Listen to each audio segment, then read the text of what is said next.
Let's simplify the fraction 4 over 6. We break it down into the factors. 4 we can write as 2 times 2, and 6 we can write as 2 times 3.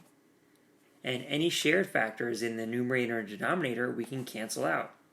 So the 2 and 2, we cancel those out, and we're left with a simplified fraction 2 over 3. Let's look at another example. 30 over 42, we can break that down as well into factors, like 3 times 10. And 42 we can break down into 2 times 21. Now we won't need to break down this further actually, because the 10, we also need to break that down. So I'm going to get 3, and then the 10 I can break that into 2 and 5.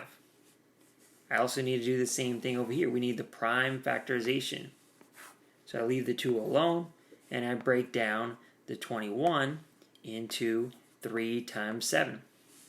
Now I'm ready to cancel. These are all primes.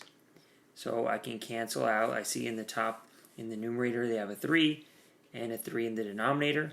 And also I can cancel out the 2's. And I'm left with our simplified fraction, 5 over 7.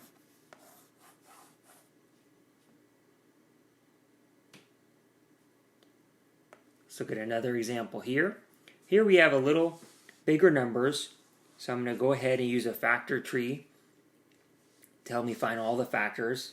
So 315, I'm going to say, well, I can divide that by 3. I'll get 3 into 3, I get 1. 3 into 15, I get 5. This one ends in a 5, so I can break that down. Divide it by 5. 5 into 10 would be 2. 5 into 5, I get 1. And 21 I can break down into 3 times 7. So that's going to be all my factors in the top here. I'm going to get 3, all these ones, 3, 5, 3, and 7. All the end branches there, 3, 5, 3, and 7. Now I need to break down the denominator here, the 770. So I'll do that in another factor tree here, 770. And I'm going to break that down, divide by 7. 7 to 7 is 1. 7 to 7, again, I get 1 and then 0. Here I can divide this by 2. And I get 2 into 10 would be 5 and another 5 there. And then I can break that down into 5 and 11. And we can't break that down any further, so I'm going to use those as my factors. In the denominator here, 7 times 2 times 5 times 11. Now we're ready to cancel out. And I see I have a 5 in the numerator and a 5 in the denominator. And I also see I can cancel out these, the 7 and the 7.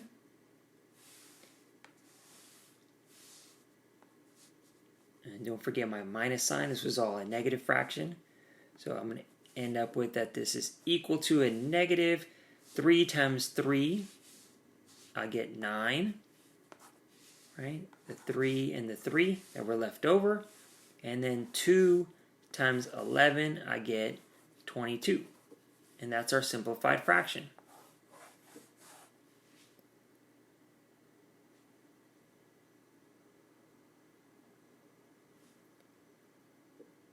Let's look at another example with a variable.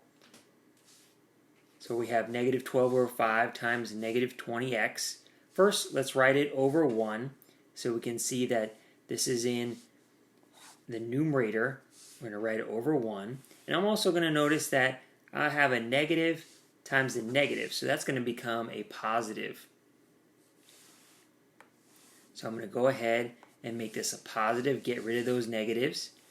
And I'm end up with 12 times 20. And let's break down that 20, because I notice if I break down 20, I can probably get rid of that 5 in the denominator. So this 20 here, I'm going to rewrite as 4 times 5.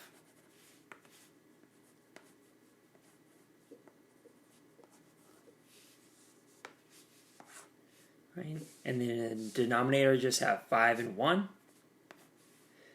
And then I'm ready to cancel out. Don't forget the x here. And I'm ready to cancel out. I see that I have a 5 and a 5 and cancel those two out. And I didn't break down the 12 here because there's nothing else in the denominator to cancel out. There's only the 5 there. So no need to break down the 12 there. And I get 12 times 4. I would get, we can do that on the side too if we need some help there. Right, 4 times 2 I get 8. 4 times 4 I get 48. So I'm going to get 48x. And on the denominator I only have a 1, and we don't need to write divided by 1 because that doesn't change anything. So my answer is just the 48x.